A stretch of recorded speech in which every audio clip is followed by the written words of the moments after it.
Hello there, and welcome to Dreamy Science Stories. I'm so glad you've wandered your way here tonight. Perhaps it has been a long day, or perhaps you're simply someone who finds comfort in the quiet corners of the natural world, the places most people never think to look. So for now, let your breath slow, let your shoulders soften, and imagine yourself stepping gently beneath a vast canopy of leaves.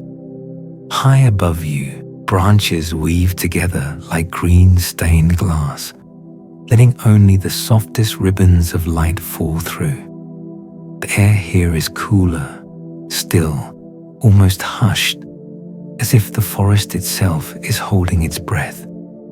Tonight, we're not climbing toward the treetops or chasing the bright songs of birds. We're going downward, into the hidden world beneath it all. The silent forest floor. A dim, tender layer of moss, roots, fungi, and countless tiny lives moving in slow, patient rhythms. A place where every shadow has a story, and every fallen leaf becomes the beginning of something new. And before we drift deeper, if these quiet journeys ever bring you calm or give you a peaceful way to end your day, you're welcome to gently follow the channel so more dreamy wanderers can find their way here too, one sleepy soul at a time. But for now, there is nothing you need to do. Just breathe softly and let the forest open beneath your feet as we begin our journey into the silent forest floors. Down here, beneath the towering branches and the restless songs of the canopy, the world is dimmer, gentler, wrapped in a quiet green hush. The forest understory is a realm shaped not by abundance, but by limitation, especially the limitation of light. And that single element, or the lack of it, creates an entire world of softened colors, slow-growing plants, and creatures that move as quietly as drifting dust. In most forests, less than 5% of sunlight ever reaches the ground. It might be morning up above, with golden beams pouring across the treetops, but down here, morning feels more like twilight. The canopy filters the sun into something muted, like a lantern wrapped in silk. What remains is a thin, silvery glow that settles on the moss and leaf litter like a soft breath. Plants that choose to live here have learned to stretch their lives around that scarcity.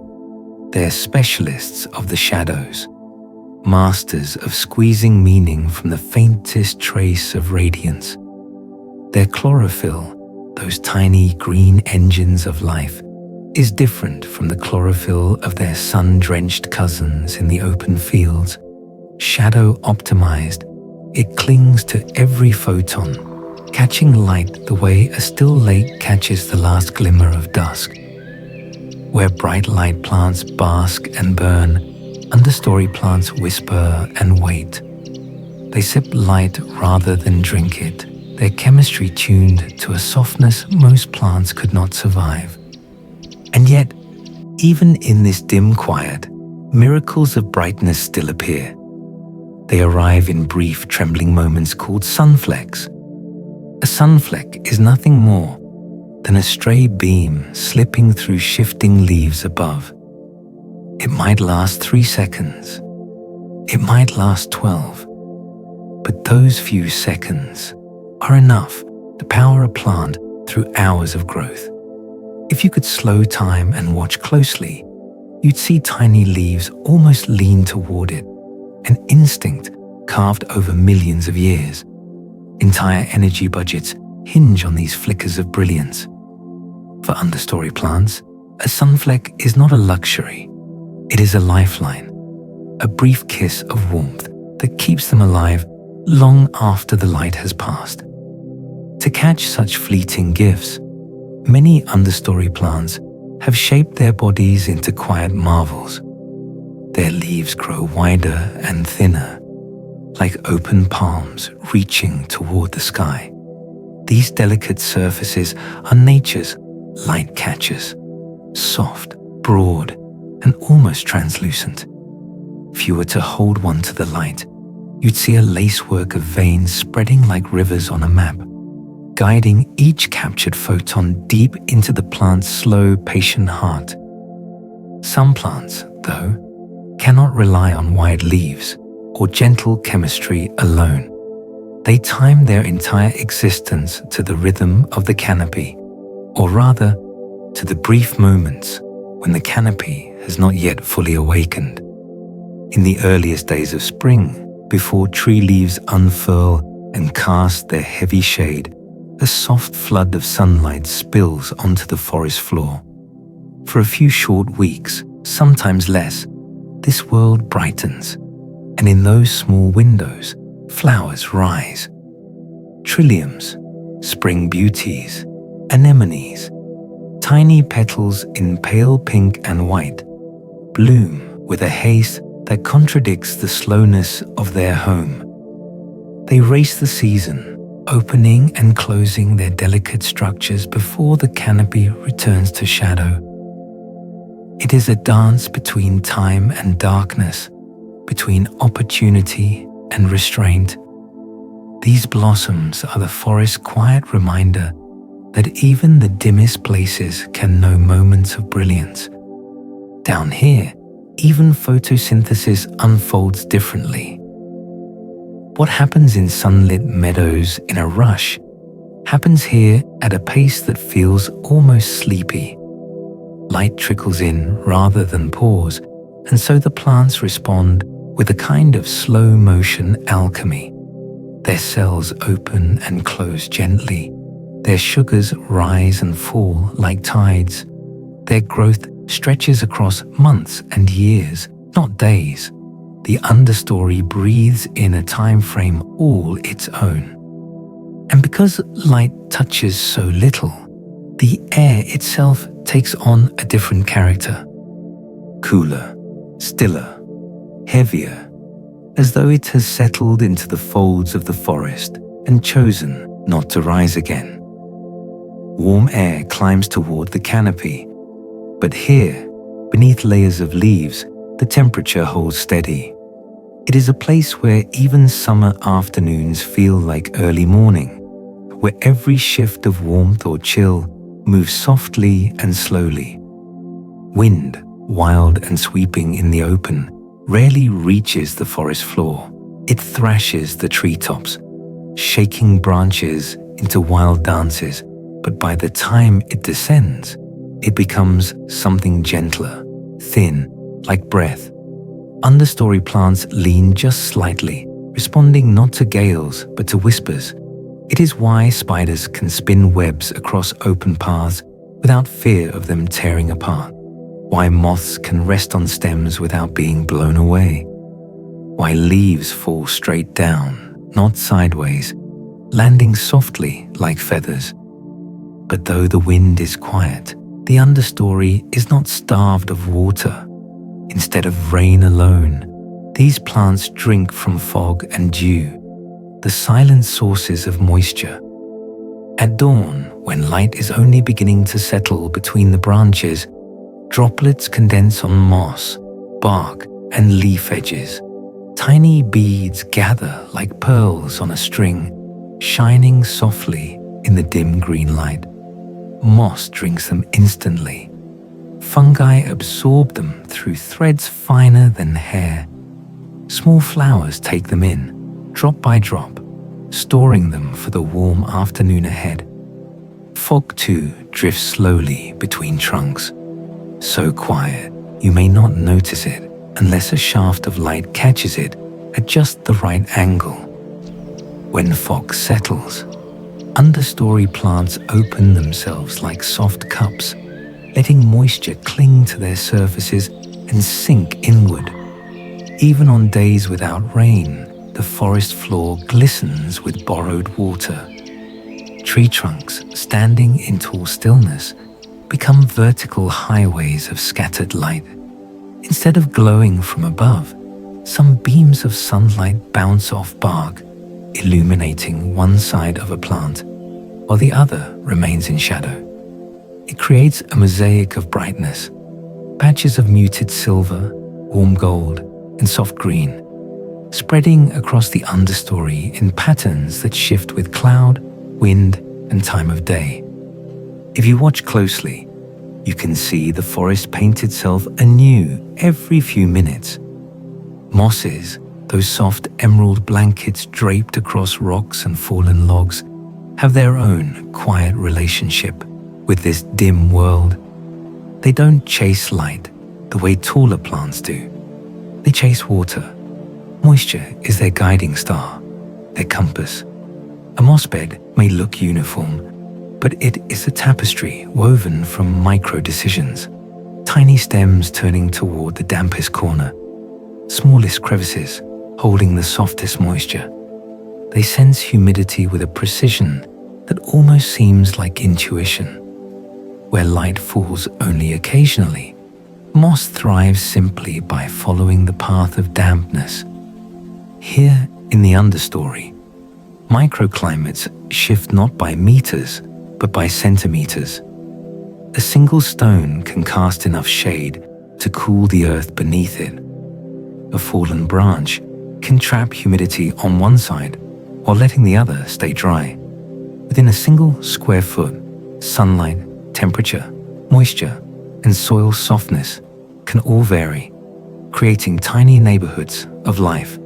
Some moments feel like spring, others like autumn, all within the distance of a step. Shadows, too, have their own purpose. They carve the forest into ecological rooms, small spaces where certain species thrive and others rarely enter. A shadow behind a rotting log becomes a haven for salamanders. A darker corner beneath a cluster of ferns becomes a hideaway for beetles. A thin slice of half-light near a leaning trunk becomes a corridor for ants and spiders. Where the canopy creates grand architecture, the understory creates intimate rooms, each shaped by layers of soft darkness. And so this dim green world becomes a place of quiet stories, told slowly, told softly, told in tones of shadow and filtered glow. A realm where plants stretch wide, where colors soften, where moisture whispers along moss beds, and where even the wind moves like a sleeping breath. Light here is rare, fleeting, precious, and because of that, everything that lives in the understory has learned to treasure it, to shape itself around it, to bloom in its briefest moments. It is a world of patience, of subtlety, of small, persistent miracles. And where light softens, life grows gentle and small. Down here, in the dim green world beneath the great canopy, life moves differently. It pulses softly. It breathes at a smaller scale, in gentler rhythms, in footsteps so light they barely leave a trace. While the treetops above are alive with birdsong and sunlit drama, the understory is a stage of whispers, a place where even the tiniest creature becomes a part of the forest's slow heartbeat. If you sit quietly enough, long enough, letting your senses drift low to the moss and the leaf litter, you'll begin to notice them. The residents of the forest floor, small and quiet, yet essential, ancient, and deeply intertwined with everything that grows here. The first to appear may be the shrews and voles, darting between roots like flickers of warm breath. Their bodies are no bigger than your cupped hands, yet within them are heartbeats so fast they blur into a soft vibration. A shrew's heart can beat more than 1,000 times per minute, a pace that feels impossible in a world as serene as this. They burn through the darkness, tiny sparks of life, searching for seeds and insects with noses that quiver like trembling leaves. A vole, plump and gentle-eyed, moves with a quieter urgency. Where a shrew is frantic energy, a vole is a soft hum, content to tunnel through moss and nibble bark in slow, deliberate mouthfuls. Together, these creatures form the quiet mammalian undercurrent of the forest floor. Small, swift, unseen by most, yet woven tightly into everything from seed dispersal to soil renewal. But the understory's true jewels often gleam only when the light hits them just right. Hidden beneath leaves, resting against fallen branches, live the forest floor beetles, tiny beings with shells so polished they might as well be made of enamel or gemstone. Some shimmer like drops of oil. Others glow in metallic greens, blues, or deep reds that look like embers under dim light. These colors aren't for display. They're the result of microscopic structures bending what little light reaches the forest floor. Even when the world around them is subdued and muted, these beetles carry a quiet brilliance, a reminder that beauty doesn't need sunlight to be bold. Around them, moving with a slow certainty, you might notice the long, many-legged bodies of millipedes, nature's tireless recyclers. They do not hunt or hurry. They roam in gentle curves, curling and uncurling like segments of living rope. With each step, they break down fallen leaves, returning nutrients to the soil grain by grain. Every patch of humus, that soft, dark earth underfoot, has been touched at some point by a millipede's patient labor. They are the quiet caretakers of decay, transforming the forest's past into the foundation for its future. As dusk settles or fog drifts in low, another caretaker emerges, the snail, gliding silently across the damp earth. A snail's journey is slow enough to seem motionless at first, yet look closely and you'll see the delicate shimmer of its mucus trail, catching faint light like a silver thread on the ground. Snails are the nighttime gardeners of the understory. They graze gently on algae, fallen petals, and young shoots, shaping the delicate balance of plant life. Their presence is subtle, a missing leaf edge here, a soft curve of chewed moss there, but these tiny edits accumulate, sculpting the forest in ways few ever notice. Where moisture gathers thickest, beneath rotting logs and stones still cool from the night, you may find one of the understory's most secretive inhabitants, the salamander. Smooth as polished stone and cold to the touch, salamanders thrive in the shadows where humidity stays high and light stays low. They breathe through their skin, a delicate exchange of air, water, and life that ties them to the earth as intimately as roots are tied to soil. Every raindrop and trickle of condensation matters deeply to these creatures, and so they stay close to the dark, damp corridors of the forest floor. Their movements are deliberate, their eyes unblinking. They are the silent royalty of the understory, ancient, patient, and perfectly at home among the moss-laden logs. Not far from where the salamanders hide, tiny frogs, so small they can rest on a single curled leaf, make nurseries in the leaf litter. This layer of fallen leaves, thick and soft as a quilt, is warm and moist, protecting their eggs from the drying air and the keen gaze of predators. To the frogs, every fallen leaf is a cradle, a shelter, a world. These miniature amphibians live lives that blur the boundary between water and land, finding moisture wherever they can, within droplets, dew pools, and even the folds of wet bark. Their croaks, if you are lucky enough to hear them, are no more than tiny chirps, sleepy notes that blend into the forest's nighttime song.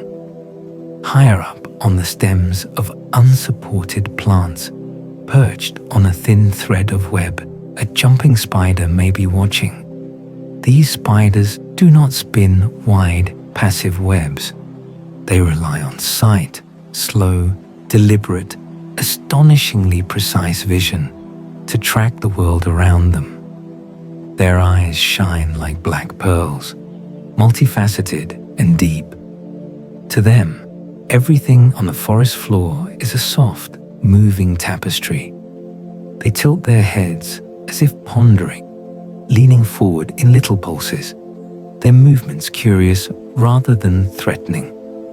A jumping spider sees the small world with an intimacy few creatures possess, and the understory is their cathedral, vast compared to their size, intricate, full of paths and vantage points. If you remain perfectly still, you may also catch the flutter of a moth passing near your ankle. Some of these moths are masters of disguise, mimicking the exact look of a dead leaf, from its curled edges to its uneven brown patterns.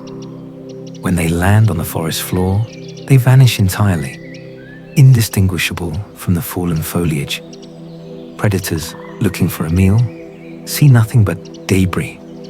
Only the moth's faint breathing betrays the illusion. Their mimicry is so uncanny that even seasoned naturalists sometimes mistake them for inanimate objects. To survive in the dim green world is to blend into its quiet patchwork, and these moths have perfected the art. Deeper in the understory, where moss grows in thick cushions and fallen branches lie soft with age, certain birds choose to nest. Ground nesting birds are specialists in invisibility. They build nests from the forest itself. Threads of moss, strands of dried grass, feathers faded to the same smoky green browns as the surrounding earth. Spotting one requires more than sharp vision. It requires attention to stillness. A slight swell of moss, a subtle shift in texture, a pair of eyes glimmering low to the ground. These birds raise their young in the quietest corners of the forest, where footsteps are muffled by leaf litter and the air trembles with nothing more than the soft heartbeat of the earth. Not far from these nests, running like faint scars across the forest floor, are the deer trails. Some look like simple indentations in the earth, but each one has been carved by countless careful steps. Deer do not wander aimlessly in dense forests. They follow the same narrow routes day after day, weaving through tree trunks with a fluid grace that leaves barely a sign behind. To the untrained eye, these paths disappear. To the forest, they are highways, used not just by deer, but by foxes, raccoons, and sometimes even humans who sense, without knowing why, that the ground is slightly easier to walk on here. These trails are quiet reminders of the forest's long memory, paths written not on the surface, but in the rhythms of moving bodies. Beneath your feet, in a world even more hidden than the understory itself, another set of quiet workers is busy. The earthworms. Their bodies move through the soil like soft, living threads. They tunnel and turn the ground, mixing air into the earth and pulling fallen leaves deep underground. Every handful of rich forest soil contains the history of thousands of earthworm journeys. Long, looping trails through the dark. They reshape the land one breath, 1 inch, one tiny grain at a time. And just inches below the surface lies a hidden kingdom of ants. To us, they seem small. To the forest, they are movers of worlds. Tunnels twist in elaborate patterns. Rooms branch into chambers for food, larvae, queens, and workers. Ants farm fungi, herd aphids, and wage silent wars no human ever sees. Their underground cities may hold hundreds of thousands of inhabitants, all working in unison, all contributing to the unseen heartbeat beneath the leaf litter. Nearby, another subterranean architect is at work, the termite. Often misunderstood, termites are among the forest's greatest engineers.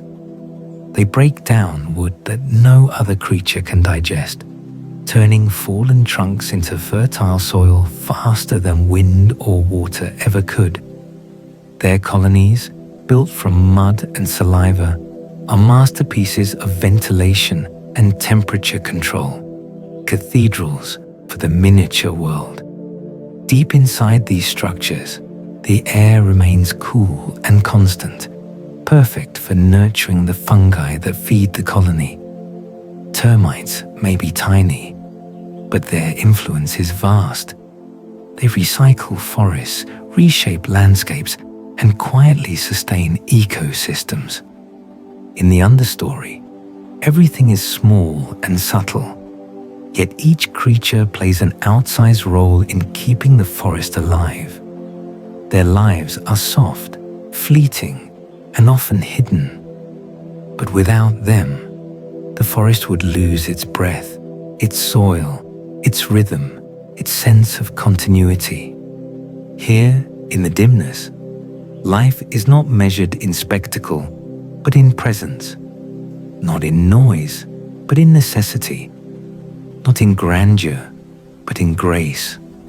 And as you watch these gentle wanderers, the quick shimmer of a vole, the slow glide of a snail, the jeweled shells of beetles, the deliberate gaze of a spider, and the quiet labor of earthworms, ants, and termites, you begin to feel the forest not as a towering, distant world, but as a tapestry woven from countless small stories, each one essential, each one tender, each one alive. Where creatures wander softly, plants weave their own quiet stories. If the creatures of the Understory are the soft wanderers of the forest, then the plants here are its patient keepers, rooted, still, yet endlessly attentive to the world around them. While life above stretches towards the sun, burns bright, and moves with the seasons, life down here unfolds on a quieter curve of time. It responds to shadows, to moisture that lingers, to the faintest pulse of warmth shifting through the soil. In this dim green realm, plants are storytellers of slowness. The first to greet you might be the ferns, ancient beings whose ancestors lived long before forests existed at all. Long before trees rose into the sky, ferns unfurled their delicate fronds across the earth, thriving in primordial wetlands where dragonflies the size of birds drifted overhead. A fern does not rush.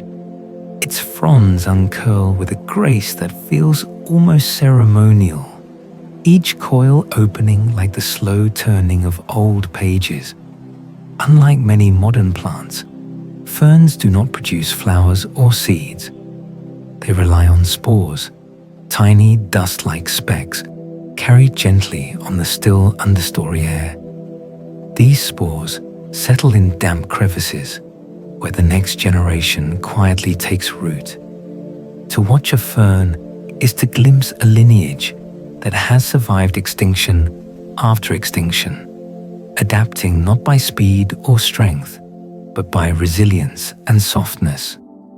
They are among the deepest elders of the Understory, whispering the memory of worlds long vanished.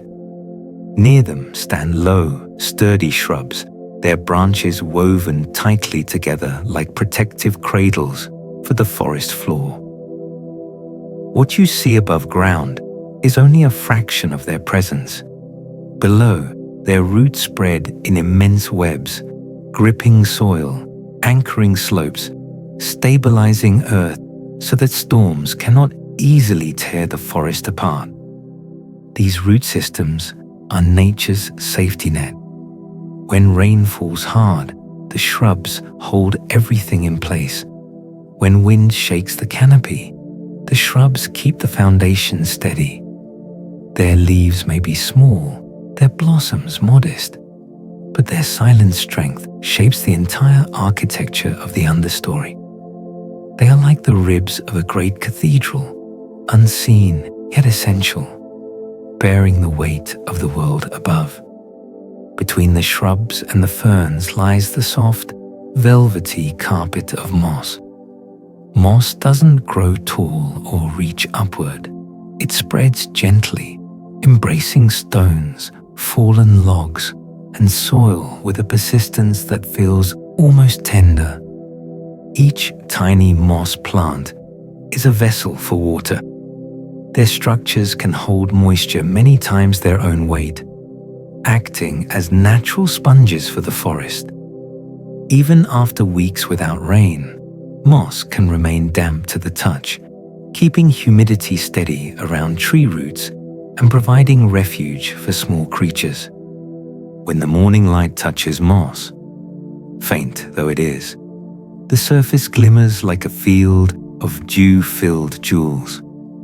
Step gently, and the moss will compress with a soft sigh, only to rise again moments later. It is the forest's cushion, its humidifier, its memory foam of green. But the understory holds more than ancient fronds and soft carpets. Hidden close to the soil, often beneath fallen leaves, grows wild ginger. Unlike the bright, showy flowers of the meadow, wild ginger relies not on color, but on scent. Its blossoms bloom low to the earth, where insects that follow smell rather than vision wander. These flowers smell faintly of yeast, mushrooms, or even ripe fruit, subtle scents that pass along the ground like quiet invitations. Instead of reaching toward bees and butterflies, wild ginger calls upon small ground-dwelling insects, inviting them to carry pollen in slow, earthy paths. Wild ginger's strategy reflects a truth of the understory. When light is scarce, beauty shifts, colors fade, but fragrance flourishes, and life adapts in ways both clever and unexpected. Elsewhere, slender saplings gather in silent anticipation. These young trees may wait decades, sometimes an entire century, for a single gap of sunlight. Patience here is not simply a trait, it is a survival strategy. Each sapling survives on the barest flickers of light, conserving energy, growing just enough to remain alive, but rarely enough to rise. When an ancient giant above finally falls, perhaps to wind, perhaps to age, a window of brilliance opens. Sunlight pours through, rich and warm, and the saplings surge upward in a sudden, silent race. Some will reach the canopy, others will return to the forest floor. Such is the rhythm of the understory. Long waiting, brief opportunity, and a lifetime shaped by light that comes in rare, precious fragments. Many understory plants have adapted so deeply to shadow that their chlorophyll grows darker and richer, like emerald velvet. This dark pigment allows them to capture even the tiniest trace of illumination. To human eyes, these deep greens glow softly, as though lit from within. shade-only plants create a palette that feels both subdued and luminous, a quiet symphony of green tones humming beneath the forest canopy. Some of the forest's most elusive treasures hide right beneath your feet, the orchids. Many people imagine orchids as bright tropical flowers clinging to high branches, but some of the most delicate species live here, nestled within the leaf litter. They reveal themselves only occasionally, sometimes blooming once every few years, their flowers rising like tiny lanterns from the shadows. These ground orchids may be no taller than your thumb, and their blossoms often last only days. But in those days, they transform the forest floor into something magical, almost otherworldly. If you happen to see one, you're witnessing a rare moment in the life of a plant that spends most of its existence hidden, quiet, and unnoticed.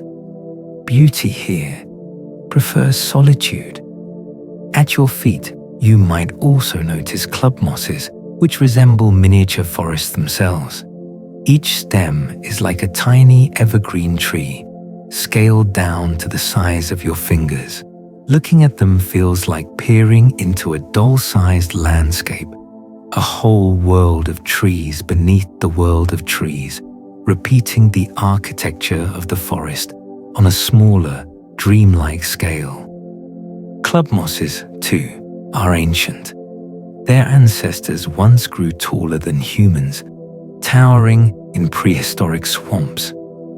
Today, they remain small, but their lineage carries an echo of that ancient grandeur. And winding through these miniature landscapes are the understory vines. They spiral slowly, so slowly it would take hours for you to see the motion.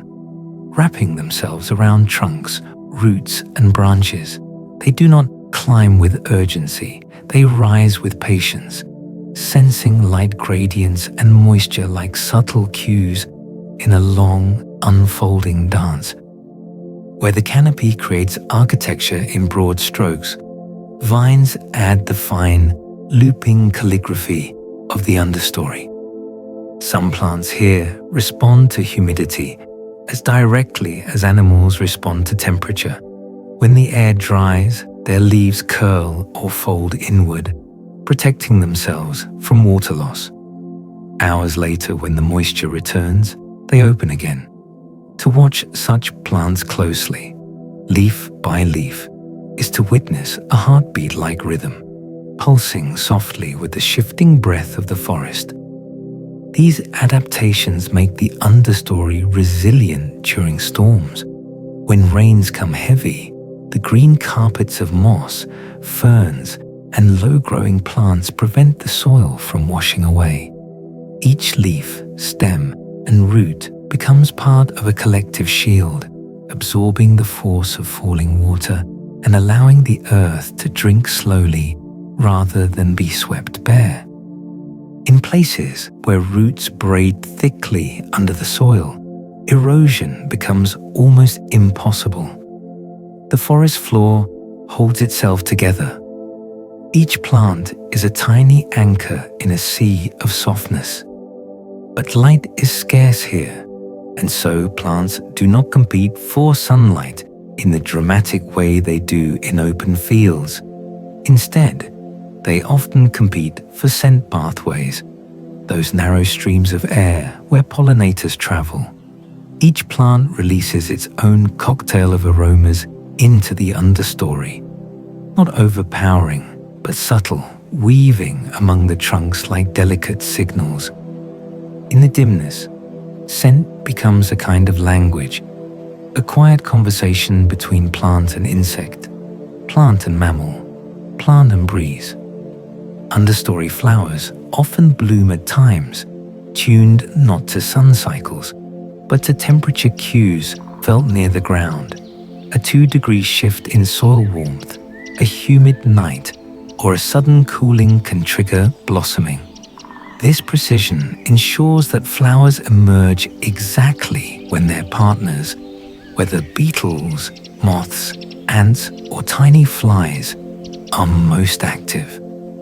To observe a ground-level bloom is to witness a fleeting alignment of season, soil, scent, and shadow. In the understory, life is shaped not by abundance, but by refinement. Plants adapt by going inward into subtle chemistry, delicate structures, and long, steady patience. Their beauty is the quiet kind, close to the earth, restrained, asking you to slow down and notice the details.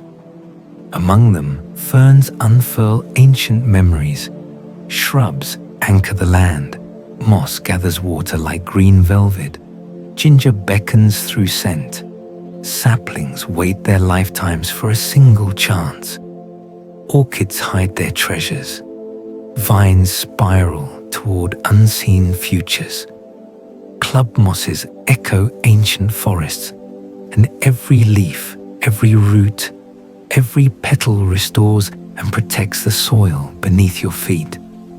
In this dim green world of plants, the forest becomes a living mosaic, not grand, not towering, but close, intimate, and quietly miraculous. And yet, as intricate as these plants are, they do not work alone. Beneath them, within them, and all around them, another world is quietly shaping the understory. A world even smaller, even softer, even older. But the true engineers of this world are even smaller. If you kneel down, letting your fingers drift across the forest floor, you will feel it. A soft, layered quilt made from seasons upon seasons of fallen leaves. This is the leaf litter, and it is far more than a blanket beneath the trees. It is the forest's memory.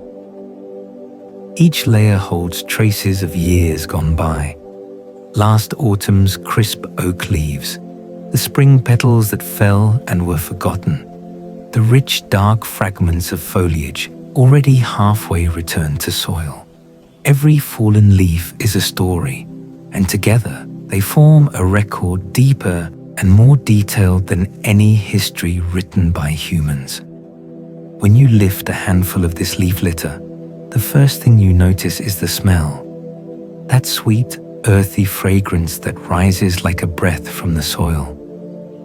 It is the scent of life returning to itself, a mixture of soft decay and microbial alchemy, of leaves breaking apart and releasing the sugars, oils, and minerals they once hoarded. This aroma, so comforting, so familiar, comes from a symphony of tiny processes, all humming together just beneath your feet. It is the smell of transformation. And in the center of this transformation stand the fungi. Their thread-like filaments, so thin that a single strand is almost invisible, weave through the litter like ghostly spider webs. Fungi are the bridge between life and decay. They break down complex molecules that no other forest dweller can digest, turning tough cellulose and lignin into forms the ecosystem can use again. A fallen log might appear lifeless, but fungi are already busy carving channels through its fibers, softening it, sweetening the air as they work. Their fruiting bodies, mushrooms, puffballs, delicate cups, are only the smallest expression of their vast underground networks. The real work happens in silence and shadow. It happens in slow pulses, in the dark, in the fine white threads that glow faintly when touched by the brief glimmer of a sunfleck. Beside the fungi, in numbers too great to imagine, live the bacteria, the microscopic chemists of the forest. They do not break leaves apart the way insects do. Instead, they work on the atomic level, unlocking nutrients one molecule at a time. They take nitrogen and free it, They take carbon and loosen it.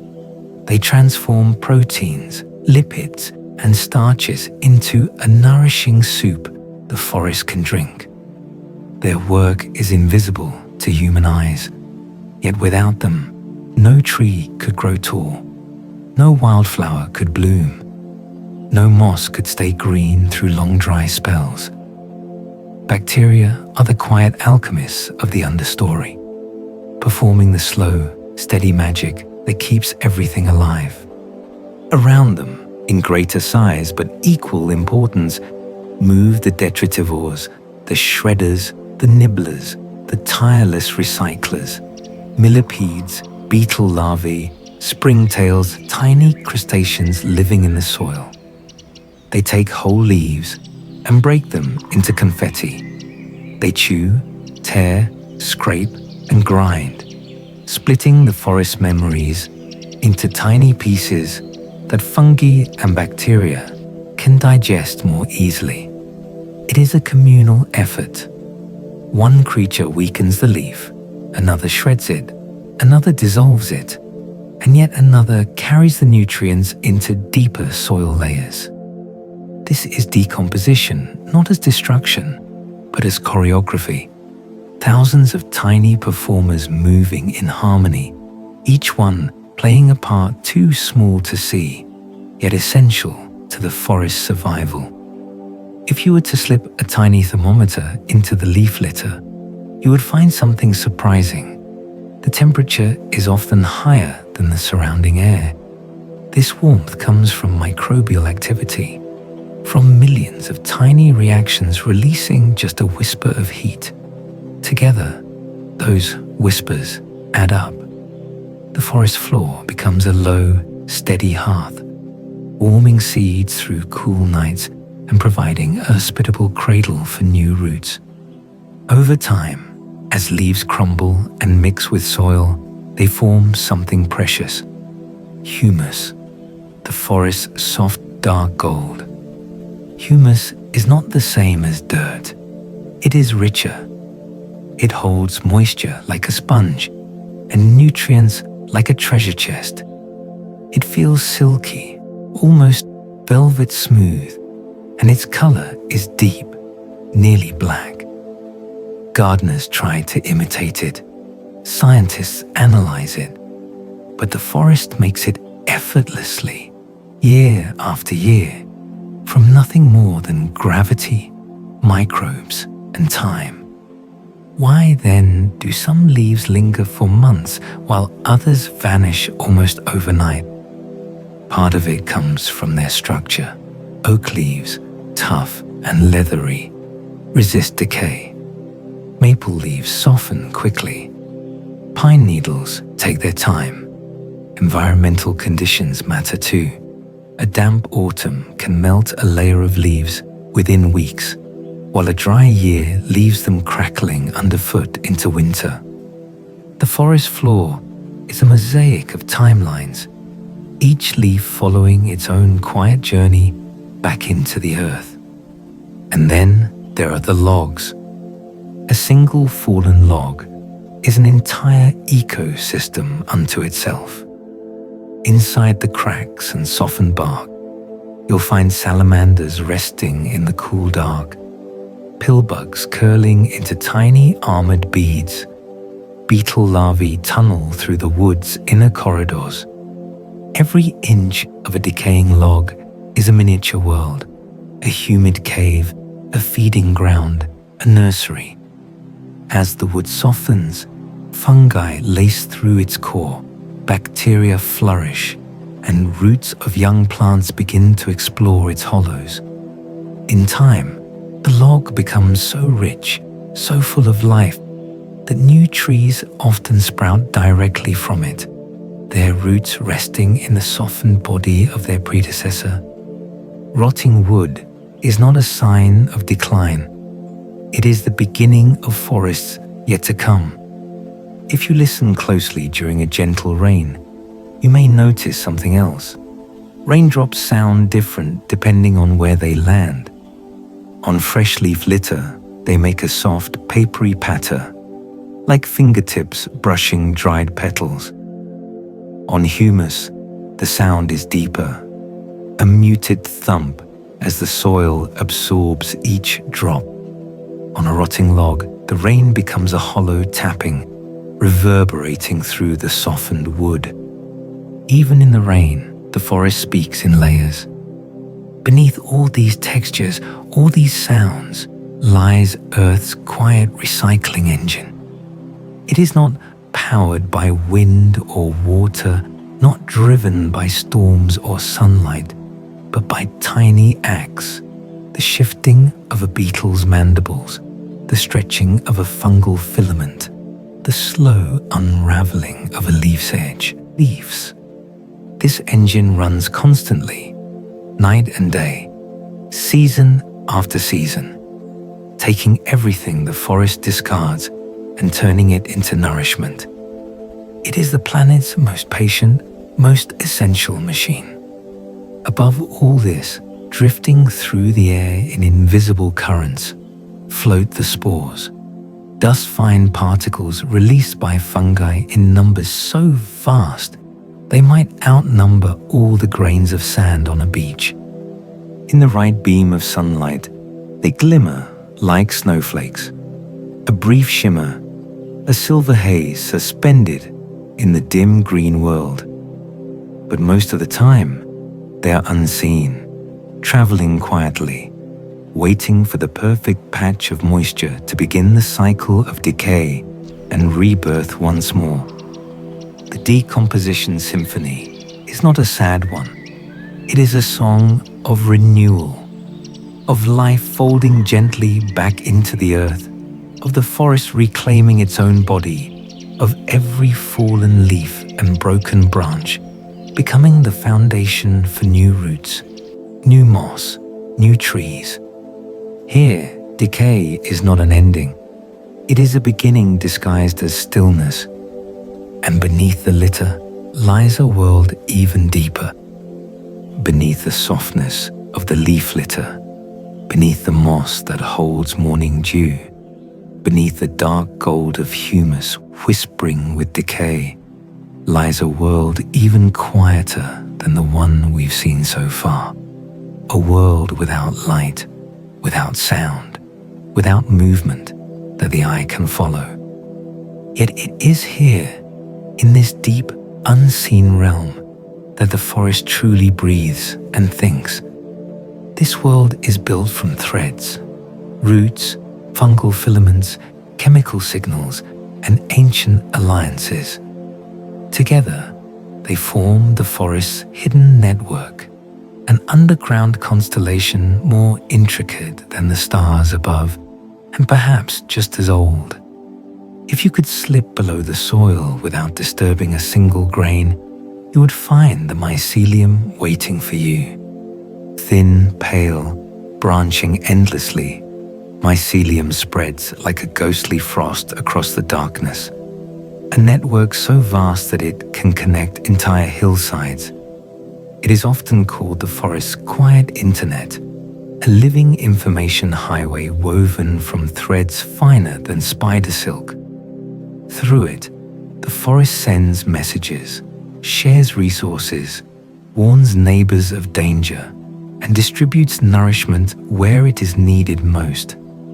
Each strand of mycelium seeks moisture, touches roots, wraps around stones, and listens. Above this hidden web stand the trees, tall, silent giants whose lives unfold across centuries. But their survival depends not only on sunlight and rain, but on the underground commerce happening just beneath your feet. Trees trade carbon and nutrients through this network. A sunlit tree might send its surplus sugars downward, feeding the mycelial threads that nourish it in return.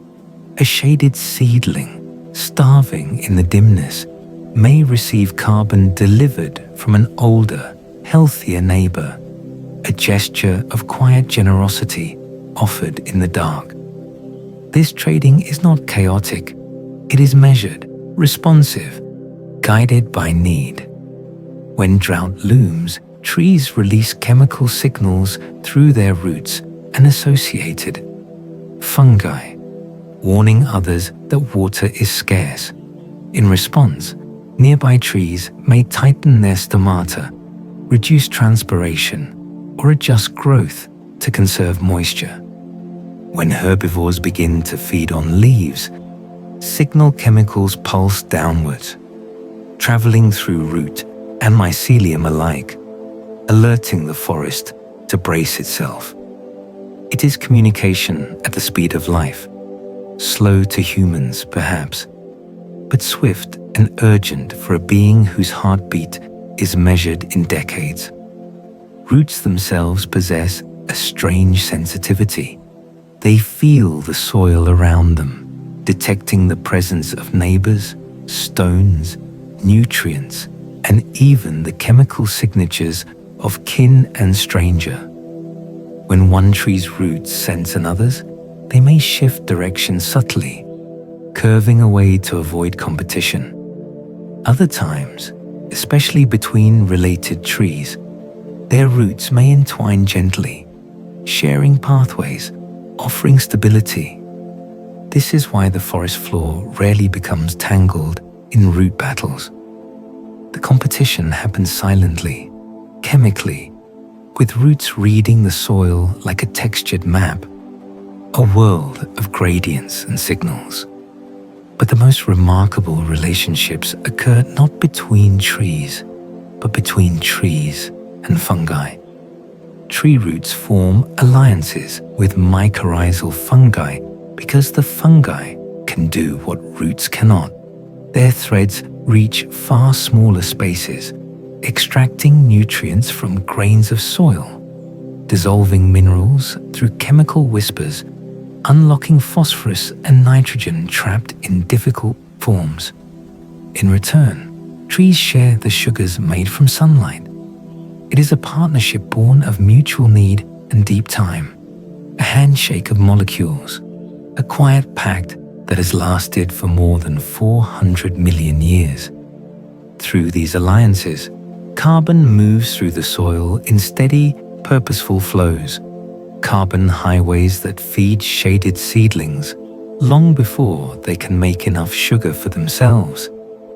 A tiny maple, no taller than your ankle, may be nourished by an entire network of older trees until it is strong enough to grow on its own. Without this support, many seedlings would wither in the shadows long before they tasted direct sunlight. And when a tree dies, its story does not end. Mycelial chemistry turns the tree's decay into nutrients that ripple through the network, a slow blending of endings into beginnings. Carbon, once held tight in living wood, seeps outward into soil, into fungi, into the roots of nearby plants. The fallen become food for the living.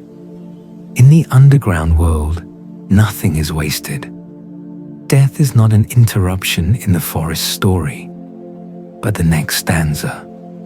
Old trees, still standing, often do something even more extraordinary. Through root grafts, they fuse their roots with those of younger neighbors. These grafts allow trees to share not only nutrients, but even water and defensive chemicals. Some call these older giants mother trees, not because they nurture in the human sense, but because they act as steady anchors, buffers for sudden drought, pillars of stability when storms shake the soil. Even after their own canopies have begun to thin, they keep feeding the young, helping the forest maintain continuity across generations. Between these steady flows of carbon and water, the soil itself pulses with movement. After a rain, nutrients travel through the earth in soft waves, nutrient pulses carried by moisture to where roots and fungi wait with quiet hunger. Calcium, magnesium, nitrogen, and countless trace minerals flow like gentle currents through the dark. To the forest, a rainstorm is not simply weather. It is a message, a release, a blessing. It is the moment the underground world awakens, filled with renewed motion. If you could hold a single strand of mycelium between your fingers, you would barely feel it. Its thickness is just a fraction of a hair, so thin that light slips through it as if through mist. Yet these fungal threads, in their delicate multitudes, lace through the soil in networks that can extend for miles. They are fragile as breath, yet strong enough, in unison, to bind together the life of an entire forest. Roots too move with purpose in this dark world. A root tip can sense gravity, helping it distinguish up from down in a place without sunlight. It detects moisture gradients, curling gently toward damp soil, pulling the plant toward life-giving water with a sensitivity that feels almost like instinct. Everything underground moves carefully, without haste, guided by chemical cues and ancient memory. And then, within the mycelium, something happens that scientists are only beginning to understand. Electrical-like pulses travel through the hyphal threads, not thoughts, not words, but signals, patterns of subtle voltage shifts that may convey information about food sources, damage, environmental change. It is as though the mycelial network hums quietly to itself, encoding its knowledge in tiny flickers, the way neurons fire gentle sparks in a sleeping mind. These pulses move slowly, at the pace of the underground world, but they ripple through the soil with meaning. Messages passed between distant parts of a single fungal organism, or between fungi and the trees they embrace. Such tree-fungi partnerships can last centuries, longer even. A forest may rise and fall above them, but the underground alliances remain, steady, persistent, as constant as the slow drift of time. A great oak may live for 300 years, but the fungal network supporting it may be thousands of years old, quietly shaping the soil in ways no creature on the surface ever sees. Together, this hidden world forms a system of such subtlety that to fully grasp it is to feel the forest breathe under your feet.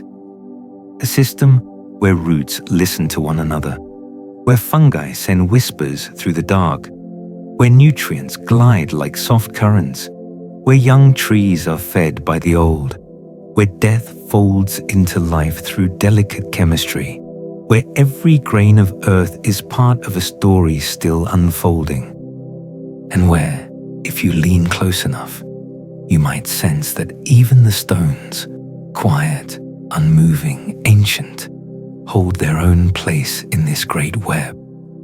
In this quiet web, even stones whisper. If you were to slip your fingers gently into the forest floor, past the moss, past the leaf litter, past the soft threads of humus, you would feel the world begin to change. The soil grows cooler, denser, older, each inch downward, holding more memory than the one before.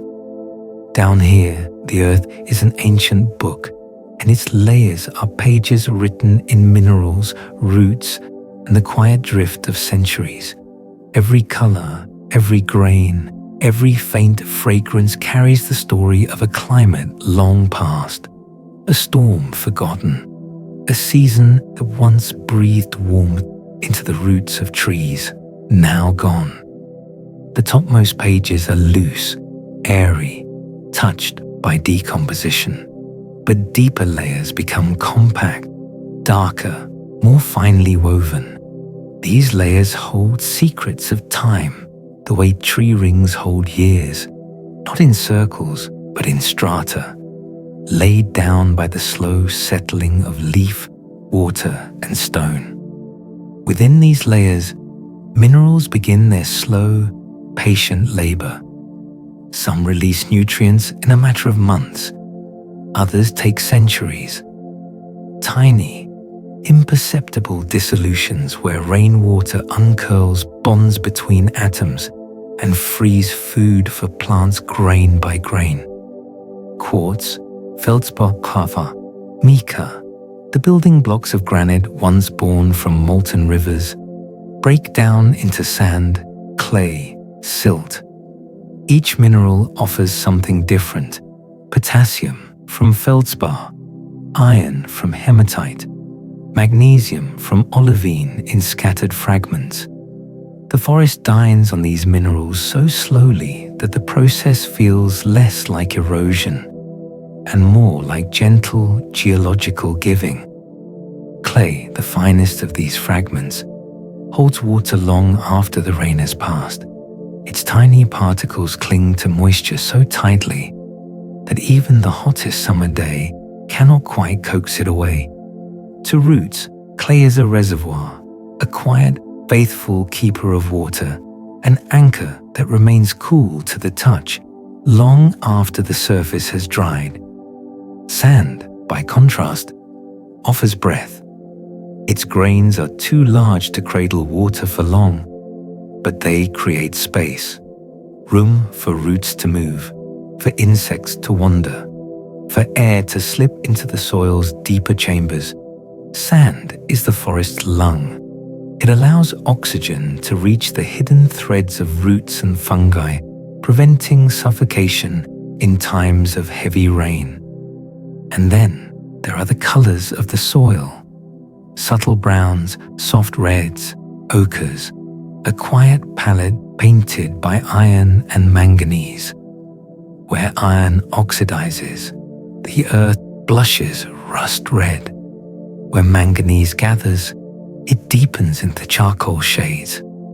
These shifts reveal ancient flows of water, the rising and falling of groundwater, the breath of the earth recorded in its pigments. Sometimes, if you look closely at a handful of earth, you will see tiny crystals, glimmering faintly even in the understory dimness. Little flecks of quartz or mica catch what little light filters through the canopy and reflect it like crushed stars. These microcrystals are remnants of deep geological stories, fragments of mountains that once towered over ancient landscapes, now reduced to glitter in the palm of your hand. Beneath these glittering grains lies a deeper truth. Soil holds the memory of climates long gone, pollen trapped for millennia, charcoal from forgotten fires, minerals altered by ancient rainfall, even the chemical signature of temperatures that the forest itself no longer remembers.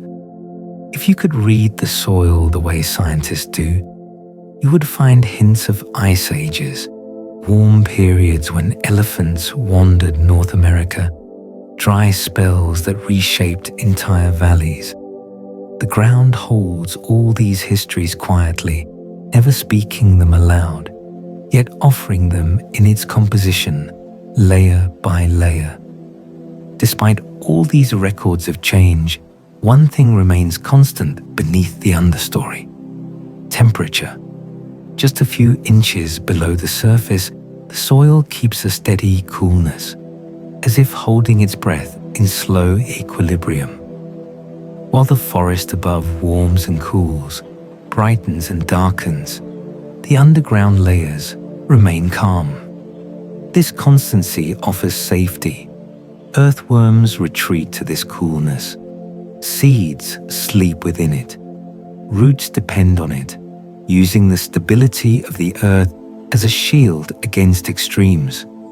Speaking of seeds, some lie buried for years, others for centuries, waiting for just the right combination of light, moisture, and temperature before they wake again. These buried seeds form what botanists call a seed bank, but the term hardly captures the quiet depth of the idea. In truth, it is a vault of potential, a slumbering library of species, each grain of life waiting for the rare moment when the forest opens a window of opportunity. A fire, a fallen giant, a shift in soil chemistry.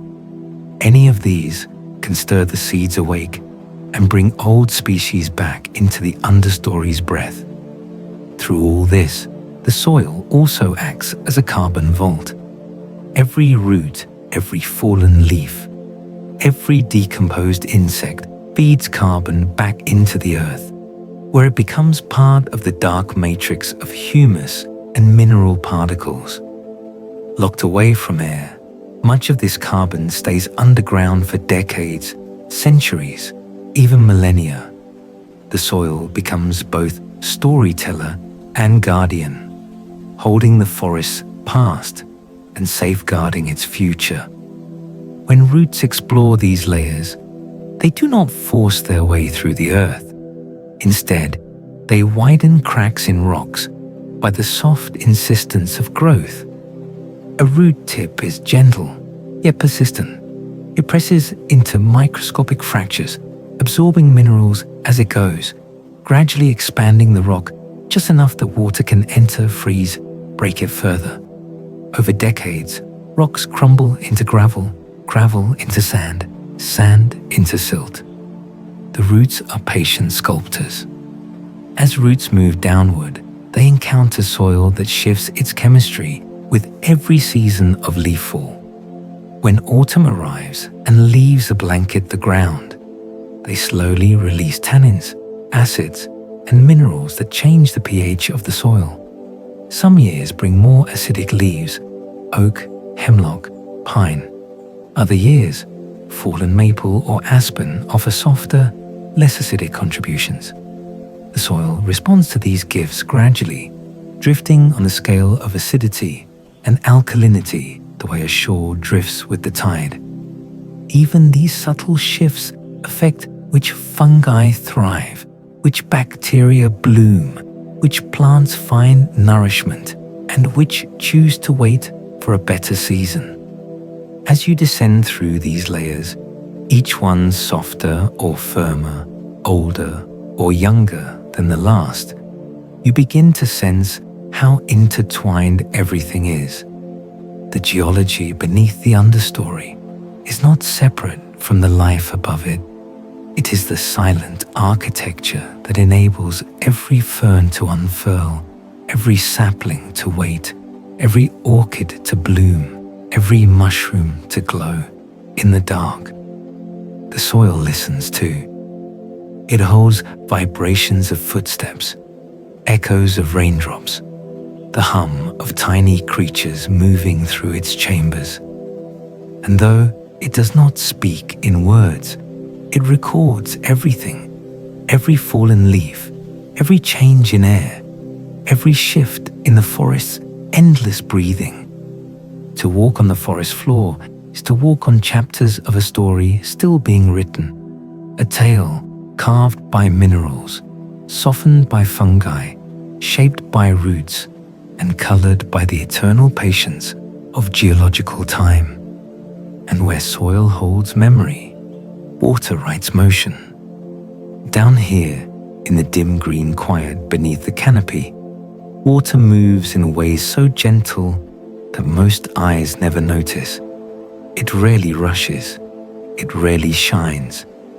Instead, it lingers, gathers, seeps, evaporates, and returns again, moving through the understory like a soft memory repeating itself.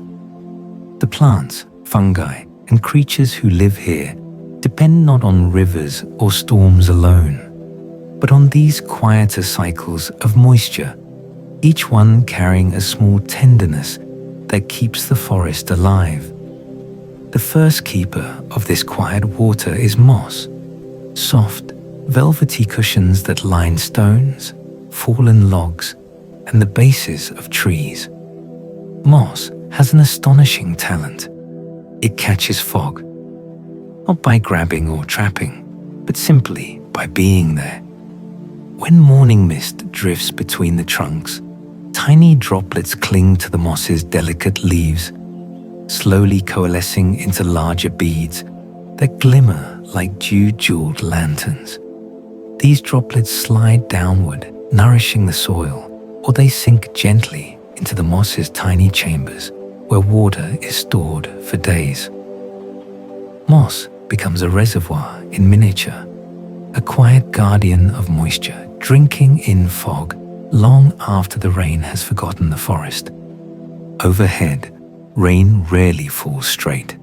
Instead, it touches the canopy first, converting torrents into softened whispers. Leaves break each drop into smaller droplets, slowing them, cooling them, letting them fall like gentle drips into the understory. This makes the rain down here sound softer, a hush instead of a downpour. Not the sharp drum of water against ground, but the rhythmic tapping of drops filtered through dozens of leaves before touching the soil. The forest becomes an orchestra of muted tones, the quiet tick of droplets falling from oak leaves, the deeper patter from ferns, the slow plink from pine needles. Sometimes these softened drops gather in small depressions in the soil, forming puddles, tiny, shimmering micro-lakes that last for only a few hours. To insects, these puddles are entire worlds. Mosquito larvae drift within them like living commas. Beetles skim across their surfaces, creating ripples that spread like delicate sound waves. Even birds pause to sip from these temporary pools, which reflect the green canopy above like trembling mirrors. Under the dense canopy, dew forms earlier than it does in open meadows. The air cools faster down here, and the moisture clings to surfaces with quiet dedication. Leaves, blades of grass, and even spider webs catch beads of dew that glint like tiny stars trapped under the trees. Creatures who wake before dawn, frogs, salamanders, small mammals, drink from dew when no other water is available, sipping life from droplets no larger than a grain of millet. Moisture doesn't cling only to soft moss or tender leaves. It lives in the rough places too. Tree trunks, especially the oldest giants, have deep grooves and ridges in their bark. Within these creases, water gathers and lingers, held in the geometry of age. Some insects drink straight from these bark reservoirs. Small plants root there. Even fungi find footholds, sprouting where droplets collect long enough to sustain their growth. And then there is the leaf litter, a thick layer of aging leaves that acts as the forest's most efficient natural sponge. When rain falls, the leaf litter absorbs the impact, softening and muffling each drop. It soaks up water, holds it, and releases it slowly into the soil below. This slow release keeps the ground moist for days after a storm, preventing erosion and nourishing roots in a steady cadence. During heavy rains, water gathers into small rivulets that run across the forest floor. Not quite streams, but ephemeral threads of movement that appear and vanish within hours. These miniature streams carve temporary pathways through the understory, washing nutrients into new places, transporting seeds, and creating microhabitats for organisms that thrive only in brief wetness. Between these streams and puddles, water often forms a thin, shining film on fallen logs, stones, and even the surfaces of fungi. This water film is critical for one of the forest's quietest processes, the spread of spores. Fungal spores, light as dust, require moisture to germinate. When a water film coats the log or soil, spores can settle, dissolve slightly, and awaken. Some fungi even use water droplets as transportation, attaching to them like hidden passengers and gliding across the forest floor to new territories. Humidity, that invisible presence in the understory, is more than a sensation. It is nourishment. Amphibians depend on it absolutely. Salamanders absorb oxygen through their skin, and without sufficient moisture, they suffocate silently. Frogs hide among damp leaf litter and cool moss to preserve the thin film of water their skin need to stay alive. Every breath an amphibian takes is wrapped in humidity, every moment tied to water. Even the fallen logs, hollowed by time and softened by decay, play their part. Inside these logs, condensation gathers. The hollow interiors act as gentle traps for moisture, collecting droplets that slide down the inner walls and pool in tiny reservoirs at the base. These droplets feed fungi, quench insects, and keep the logs cool and damp, even in dry seasons.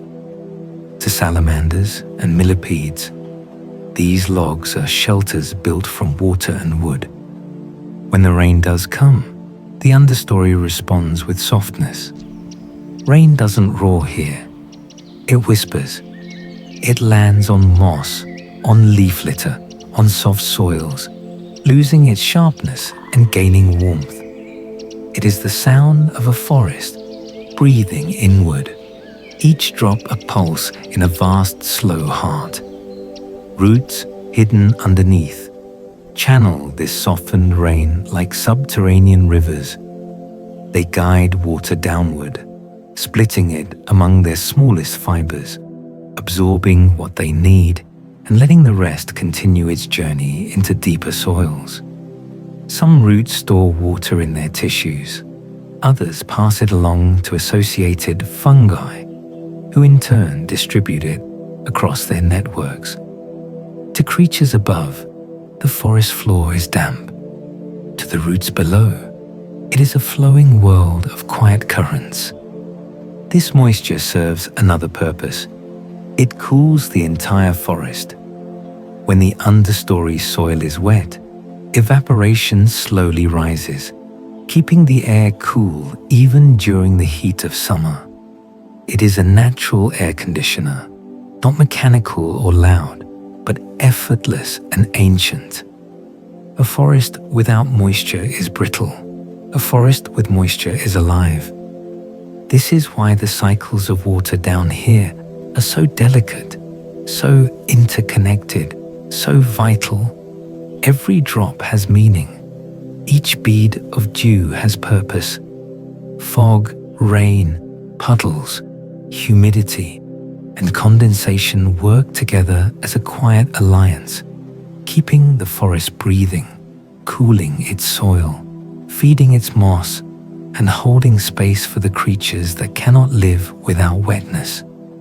As you walk through the understory, you may feel the dampness rise around your ankles, cool and grounding. You may hear the hush of softened rain, see the gleam of dew on a vine, witness a frog disappear into a puddle no bigger than a thumbprint. Everywhere, water moves quietly, without haste, without fanfare. Yet it holds everything together. It nourishes the fungi that weave the underground networks. It softens the soil for roots to explore. It keeps the air humid for amphibians to breathe. It carries spores to hidden corners. It shapes the forest in thousands of tiny ways, each one essential. To understand the understory is to understand its water, not in torrents, not in floods, but in the small, rhythmic motions that repeat endlessly, as ancient as the land itself. And beneath all this moisture lies a slow heartbeat of change. Time in the understory flows differently. It does not move in hours or days, or even in the familiar shape of seasons. Down here, beneath the great cathedral of branches, time moves like roots, slowly, quietly, spiraling deeper with each passing year. The forest's tallest giants were not always giants. Every towering tree began as a tender shoot on the forest floor, no taller than your hand, no stronger than a thin blade of grass. To reach the canopy, to push through the woven ceilings of leaves and touch true sunlight can take decades, sometimes a century or more. A tree's journey upward is not a sprint, it is an unfolding. Each year adds only a modest layer of height, a slight widening of trunk, a few new roots reaching cautiously outward. In the understory, growth must be deliberate. For every inch upward is shaped by competition, shade, and the rare gifts of fleeting sunflecks. But trees are not alone in this slow, steady ascent. Most understory plants have evolved to grow with patience. Light is dim, nutrients are scarce, and rushing would cost them more energy than they can afford. So they trade speed for endurance. Their leaves thicken or darken. Their stems strengthen slowly. Their roots spread carefully into the cool soil, learning its chemistry, its moisture, its stories. This is why the forest floor feels timeless. Nothing is in a hurry. Everything knows when to wait. The smallest saplings understand this better than anything.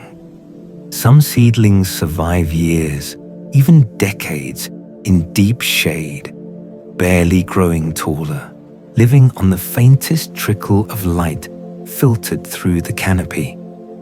They become masters of conservation, reducing respiration, thickening pigments, slipping into a quiet metabolic rhythm that allows them to live long periods in near darkness. Then one day, perhaps after a storm, perhaps after the gentle collapse of an ancient giant, a patch of sky opens above them. Light pours down like an unexpected blessing, and the seedling awakens. After years of stillness, its growth accelerates. Leaves widen, roots surge, and the quiet survivor becomes a young tree rising toward a future it has waited its entire life to meet. Across the forest floor lie the fallen, rotting logs, soft as sponge and rich with life. To the forest, a fallen tree is not an ending. It is a beginning in disguise. As bark softens and wood breaks down, the log becomes a nursery. Seeds germinate on its surface, taking advantage of the moisture and nutrients locked inside. Ferns root in its crevices. Moss drapes itself across its length like velvet. Fungi bloom in quiet bursts. Insects carve tunnels that allow water and air to enter deeper. A single log may cradle dozens of species, becoming an elevated world where new life rises from the softened remains of the old.